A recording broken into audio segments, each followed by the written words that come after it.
New details today in the mysterious death of a coroner's autopsy technician. There are reports that the 61-year-old may have died of poisoning. KCAL 9's Randy Page is live at the LA County Coroner's Office in Boyle Heights to show us what investigators know so far. Randy. Lena, I must tell you, this has been a very difficult case here in the coroner's office. This is the first time in recent memory they find themselves investigating the death of one of their own. This is Michael Cormier, seen here in a YouTube video from several years ago, a veteran forensic technician for the LA County Coroner's Office who devoted much of his life to solving the mystery of unsolved deaths. Today, his death is presenting his friends and colleagues at the Coroner's Office with a mystery of its own. Cormier died a week ago after complaining of severe stomach pains. Close friend, former LAPD officer Armand Belderain spoke to him 2 days before he died. When I called him, he was at Kaiser in Panorama City. He had told me that he was having stomach pains, and he had admitted himself at Kaiser. And I believe they kept him overnight, and he was released the following day.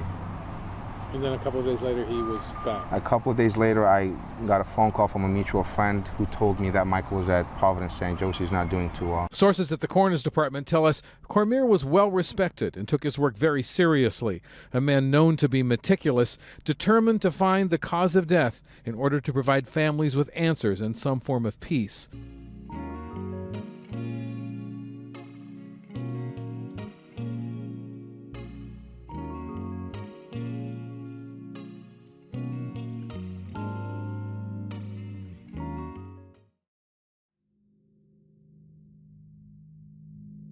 Pulling into the airport, about to take off.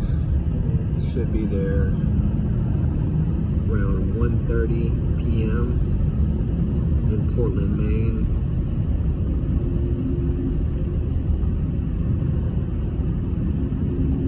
To investigate the Breitbart Coroner in the arsenic death of Michael Cormier.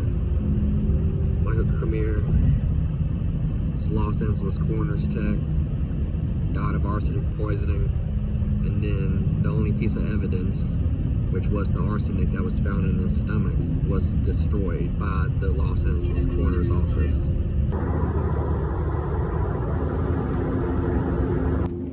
This is an exit only. Welcome to Portland, Maine.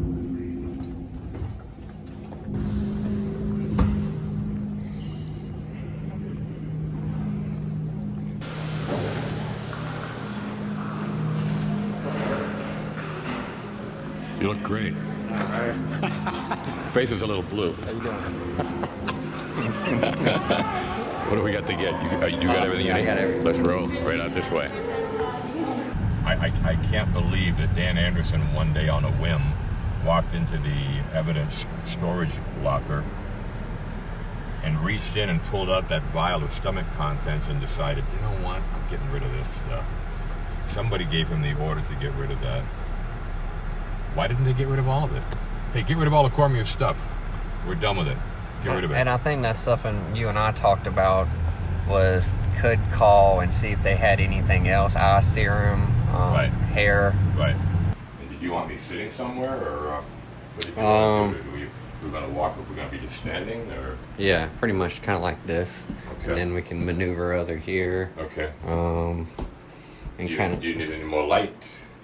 Yeah, let's see how that looks. My name's Ed Cormier. A lot of my family members call me Eddie.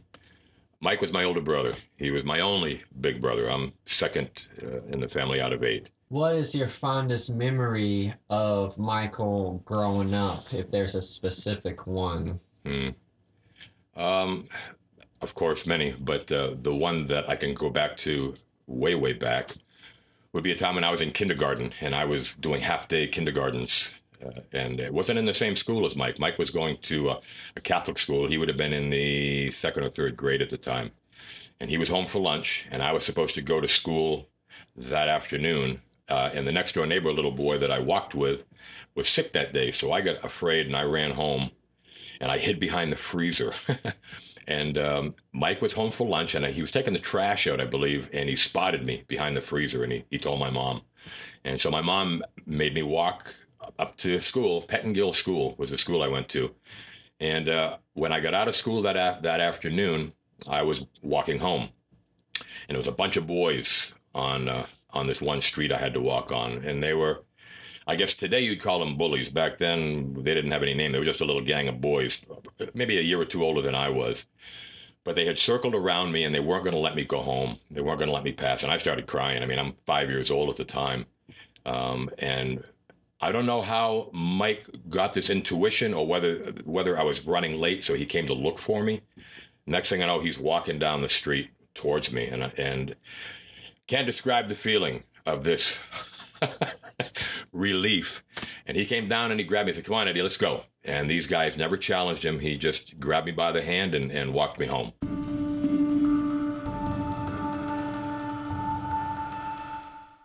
And so what do we get now in Barack Obama? Well, I've got videos, by the way. This election, we're going to vet him. I've got videos. This election, we're going to vet him from his college days to show you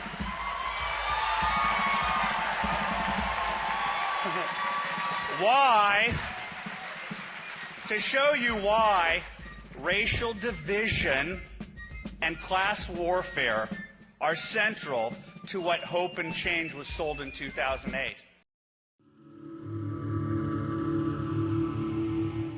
That's the voice of Andrew Breitbart at CPAC earlier this year, basically threatening the president with a series of videos from his college days. And now Breitbart is dead. Now, of course, one could say, come on, you don't mean that there was a conspiracy here? Well, I don't know. Do you? Conservative commentator and activist Andrew Breitbart died early this morning in Los Angeles. According to his website, Breitbart died unexpectedly from natural causes at UCLA Medical Center. Breitbart was an author and appeared as a guest commentator on many news shows. He also spoke at Tea Party rallies across the U.S.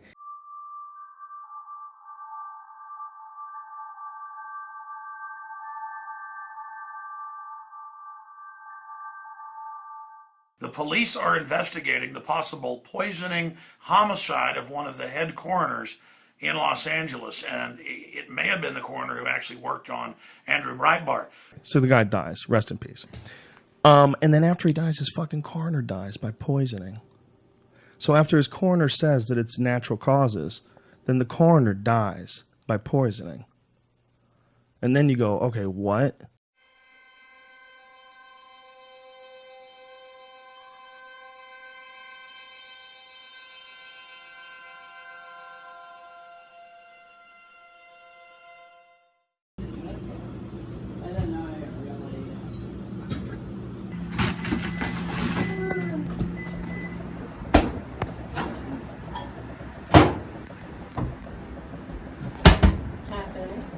I'm gonna have a cup.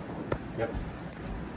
And like all over the world today, the conversations here have been about the happenings in the United States and another presidential palace, if you like, called the White House, and who is the new president. I want you to go into how you and I came together through this case and a little bit of your reaction when you first, met me on the phone and knew that I was interested in knowing more about your brother's case. Mm-hmm. Well, right after Michael died, of course, we were in shock. But after we got over the shock and began to realize there was something suspicious about this whole thing, I tried to make contact with several different organizations. We began reading articles just a few days after Mike died about some kind of tie-in with even a political type situation.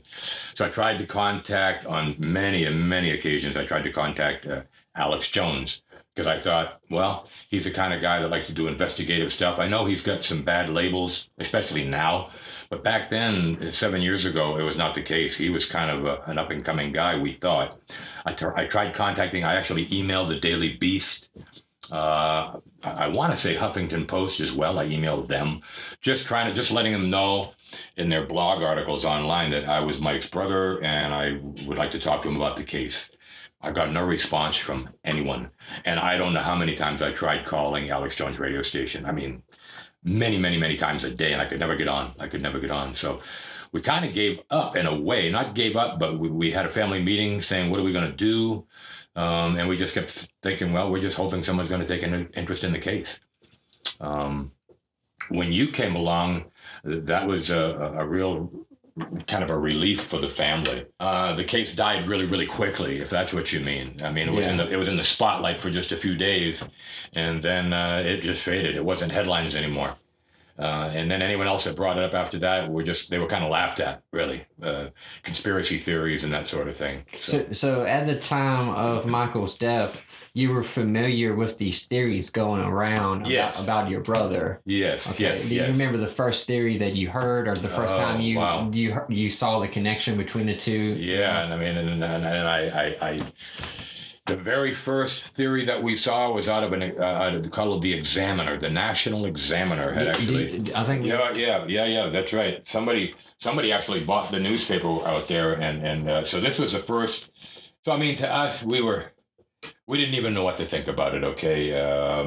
I can't say we jumped all over that. To be quite frank with you, I had other suspects in mind as far as who might have done this. But this was, we kind of treated it like some of these other tabloid newspapers. We didn't give a lot of credit to it, you know what I mean? We just thought, wow, kind of crazy.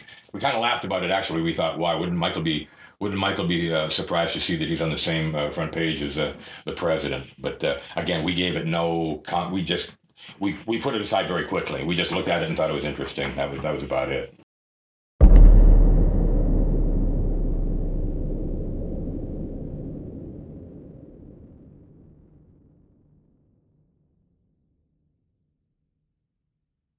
My name is Mary Ann Cormier Williams. What is your relationship to Michael Cormier? Michael was my oldest brother.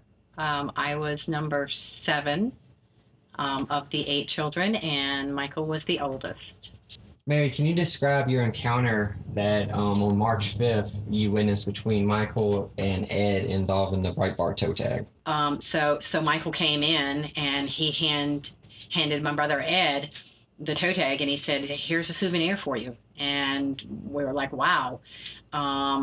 So that he just kind of had a little grin, like, wow, I didn't even really know who the guy was. My name's Tim Cormier.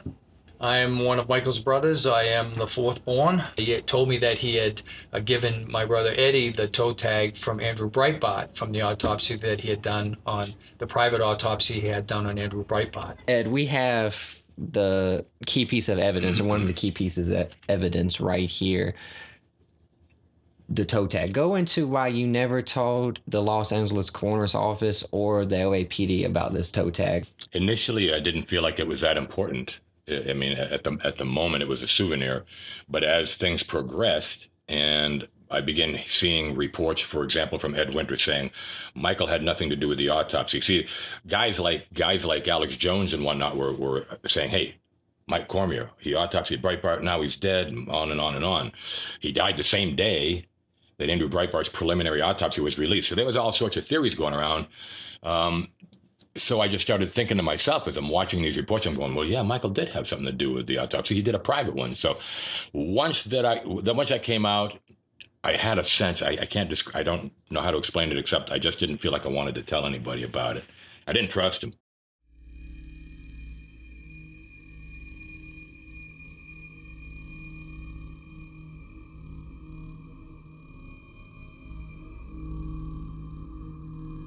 Just wondering, Dr. Ortiz, you mentioned the word the lab was inefficient. I'm not sure if I'm understanding what you're saying here. Well, what I'm saying is that the lab could not, they either didn't have the resources or they didn't want to do it. So in that sense, the lab was not efficient. So it was not able to answer our questions. Yes. It answered the question that already the laboratory from the hospital had. So we're puzzled by the fact that there was enough arsenic in Mike's stomach still that we felt that there should have been some test that could be performed to determine, is this an inorganic arsenic or an organic arsenic, and that would narrow down the search immensely. Hey, Dr. Ortiz, are there still samples available from Michael that could be tested again or retested? I hope I have to check, Mr. Cormier. I can give you a call back on Monday, but I have to check if we have something. I only have a couple more questions, and one is, and it actually has to do with Dr. Rangan, so this may not be a fair question for you, and you could tell me if I need to speak with Dr. Rangan or if I could about it, but Dr. Rangan said that he inquired as to whether the arsenic levels could be speciated in order to determine the relevant contributions of trivalent and pentavalent arsenic to his total arsenic level.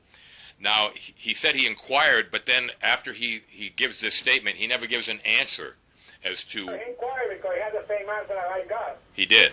Oh, we can't do it. We cannot do it. There's no way we can do it. Yes. Yeah, because in the last sentence of this paragraph, he says, I was informed that these advanced tests would not be possible. And my question is, who told them that these advanced tests would not be possible, and why? Why were these advanced tests not possible? You know, Mr. Cormier, I don't know exactly which person of the lab told Dr. Rangan that statement, but that's what we were told, him and myself, by the laboratory supervisor, Mr. Dan Anderson. Anderson was the one who told us that he cannot find anybody who do that, and sorry, we can't do it.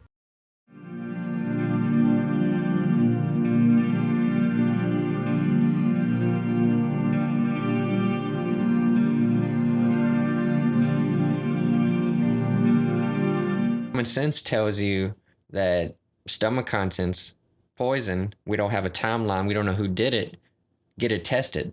Go into what Ortiz and Rangan told you about the stomach contents not being able to be tested.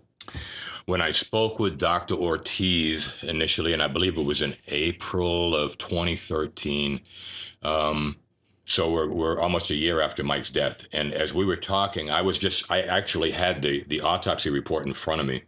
And I had circled some questions, and there was one question there where Dr. Rangan's the one that does the summary. He takes all the information from all the different doctors that are participating in the autopsy, and then he makes a recommendation or makes a final summary. Yeah. In that particular report, Dr. Rangan is asking, he says, he was requesting that a speciation test be done in the arsenic to find out whether it was a trivalent and pentavalent qualities, et cetera, et cetera. Bottom line, Rangan was saying, I wanted to know the origin of this arsenic.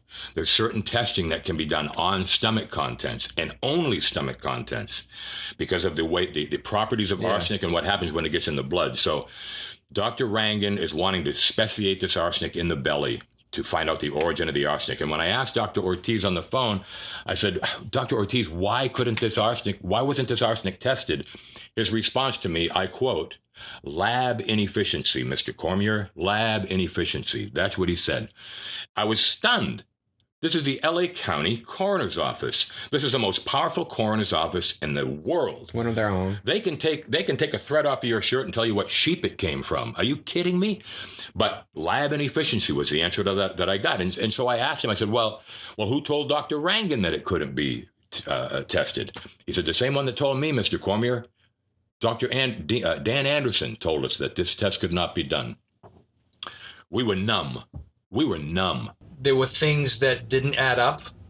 The big thing being, or one of the big things being, that Michael's stomach contents being destroyed, which in a case that is unsolved and undetermined, for that to happen, saying that it was there for the LA Coroner's Office to say something about a retention policy, and it made no sense at all. And it made no sense that the Los Angeles Police Department wouldn't have secured that as evidence and made sure that was not tampered with, where it was an undetermined case. So I definitely have some concerns and some a fear that things don't add up when it comes to both the LAPD and the LA Coroner's Office.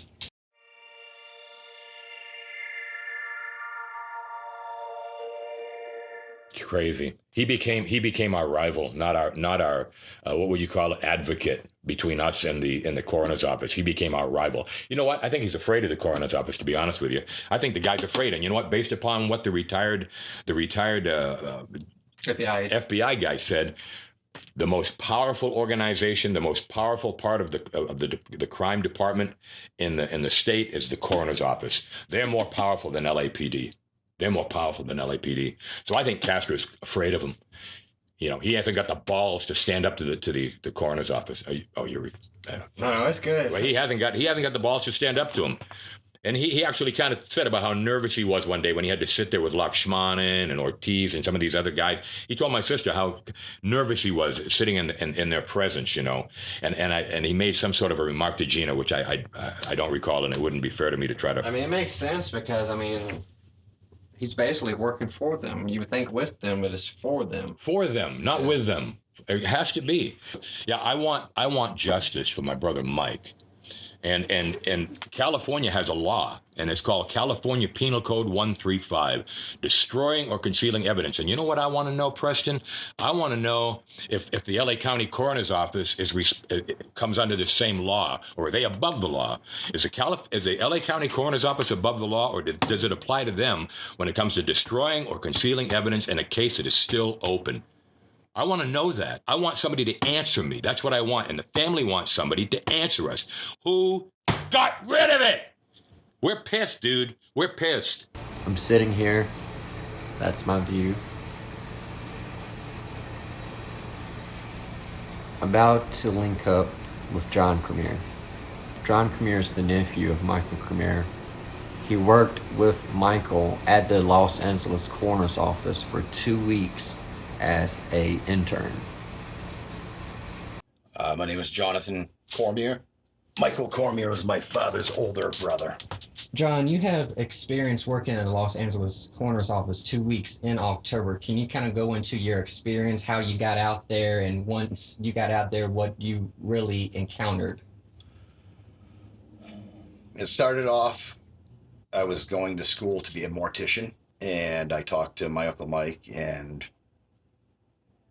thought that having some hands-on experience with cadavers would help me along in the state of Maine, and my Uncle Mike agreed. What is your one experience with Dan Anderson? Can you go into that? Well, Mike was not at work the day that I was that I had an encounter with Dan Anderson.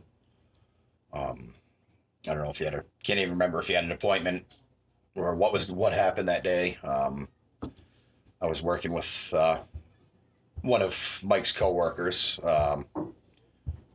Tech, and me and her was asked to bring the specimens up to evidence.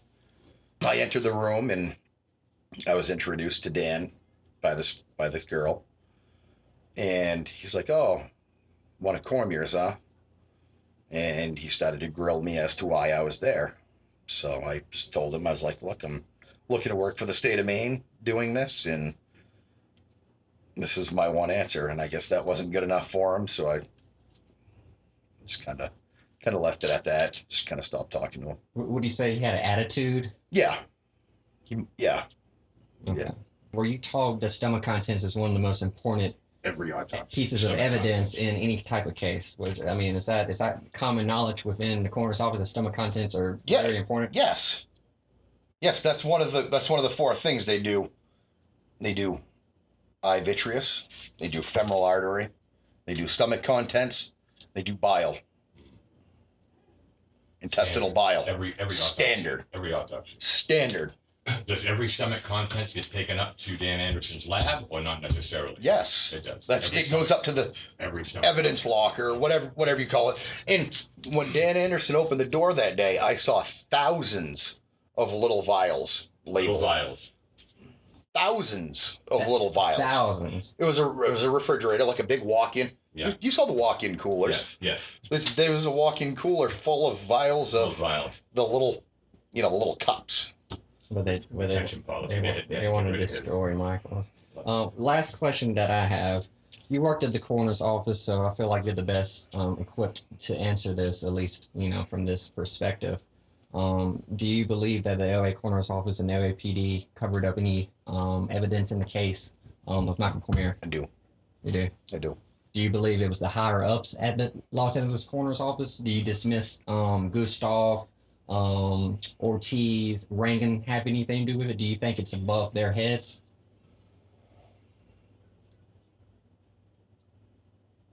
Did you see some of the backlogs? I'm guessing you saw the bodies stacked to the ceiling. Yes, I did.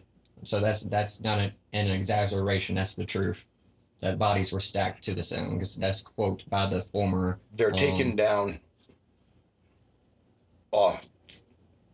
Cadavers are on a metal table, flat metal table. They're taken down with a stacker off a hook and put onto caster rollers and wheeled into the autopsy room. And have you ever seen the toe tag that Ed has?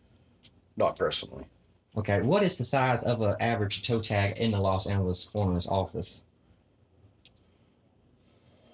If I was to a put security crypt toe tag to be specific. If I was, one of the manila cardboard tags. And it's tied around the toe with a string. Yes, it's probably 2 inches by 1.5 inches.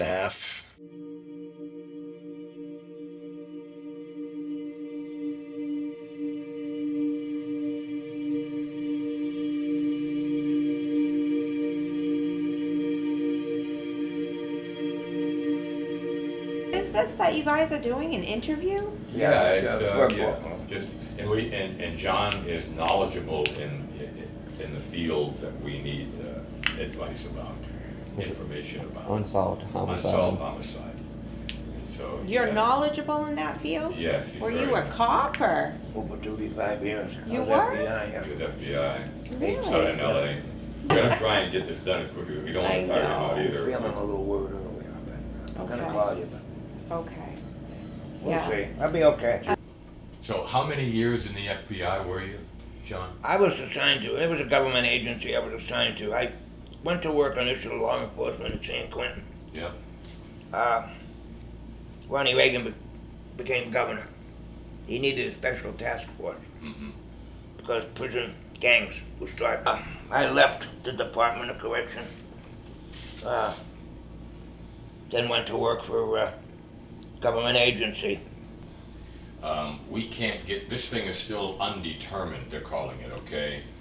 And yet this guy had a pool of arsenic in his belly, you know. That's right.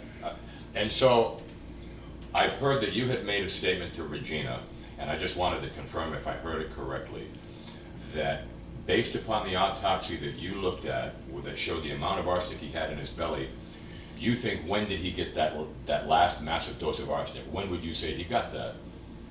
Within the last 12 hours of his death. Within the last 12 hours? Oh, yeah. And so he was in the Before hospital his for death. 16 hours, so he got it while he was in the hospital. Exactly, he did. What do you think about how it was administered? How do you think it was administered? Who got to him? How do you think, Well, that's what I'm trying to find out. That's And I what almost you're had right. it because, Ed, when I called you, it was a perfect opportunity. You may want to. Turn it off? Yeah. I flew back to Georgia and wrote a book entitled The Breitbart Coroner. I released it in February of 2020. I arrived back to Maine at the Cormier summer cabin in July 2020 to speak with the family and update them on the next step in the investigation.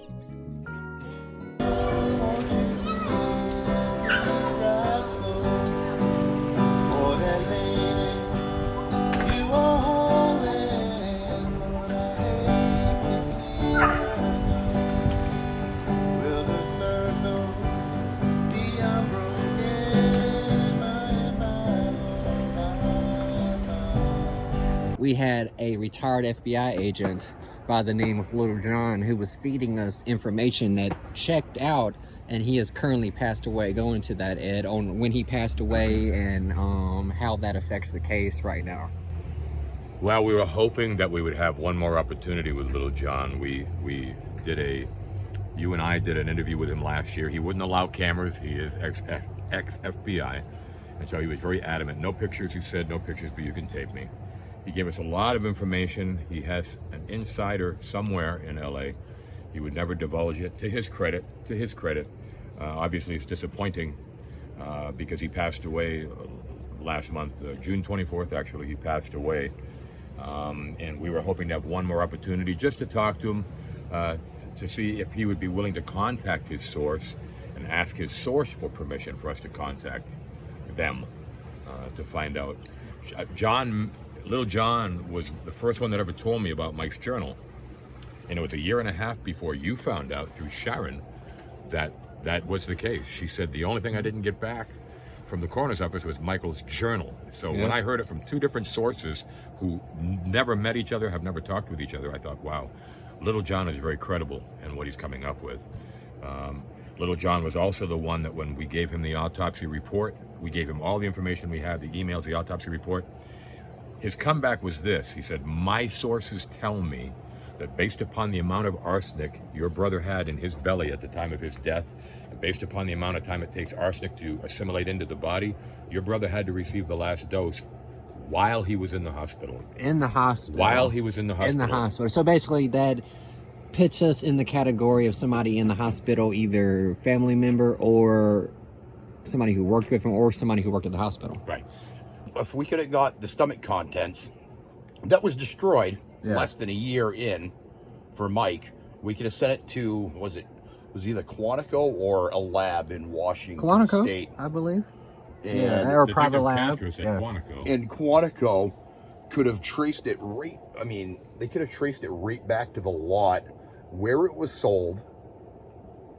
And it could have very well, and this is just speculation of mine, been traced back to the hospital. Yeah, exactly, because a drug like that... It was not rat poisoning.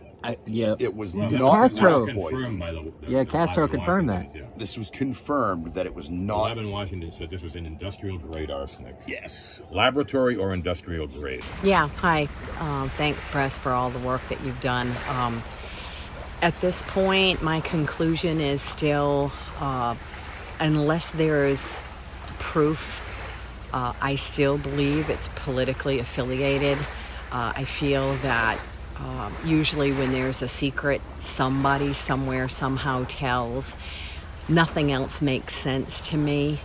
Why stomach contents would get destroyed with one of our own. So for me right now, my conclusion, although we don't have final answers, although we really don't have the mystery solved, I feel like we've gone in the right direction with the Breitbart Association. It just strikes me as odd that everybody from Ed Winter to Posey to Lakshmanan, nobody wants to talk to us and give us, any reasonable. I mean, if you're talking about like a warehouse, from what my nephew Jonathan, who job shadowed Michael, full of organs and tissue and things of that nature, why would you go into that warehouse and pull out one vial of stomach contents and get rid of it if you didn't have something to hide? Can't speak for the rest of the family, but you two feel like the Breitbart part is still important enough to what's going on. Definitely. Yeah. Oh, absolutely. Definitely. It's a tie-in, obviously. To us it is. Yeah. Absolutely. As Mary said, until they present something otherwise, it shows otherwise. So we need to clear that up, basically. Basically, if we clear up that part and they can come up with logical answers on why the stomach contents was destroyed, they come and they admit that it was a mistake that they made, and explain the mistake. And explain it. Explain the mistake to me, because all I heard from all of you, LAPD and Coroner, he's one of our own. Lakshmanan, all of them. I even heard about it. You heard it on the 11 o'clock news, right? Broadcast. That was the buzzword that week. Yeah. One of their own. They're investigating one of their own. Exactly. So someone told that to them. Yes. So there's no excuse. Can you please state your name? My name is Charlene Cormier. What is your relation to Michael Cormier? I am Michael Cormier's mother. Do you have anything you want to say about Michael, about Gary, about this case, anything that... I just want to say that I've been praying ever since my two sons died. And I've been praying that whatever happened with Michael, that we're going to know the truth. I may not know it in this life, but I want my children to know what happened with Michael and who did this horrible deed. It's 2:30 Friday morning. I'm in the lumberyard. I want you to hear what 4 huge diesel locomotives pulling a mile-long train sound like in the middle of the night. I'm standing by the tracks. Every night I wait for this guy to come through. Every few minutes you'll hear the train whistle way in the distance. I just thought I'd start this tape with something different.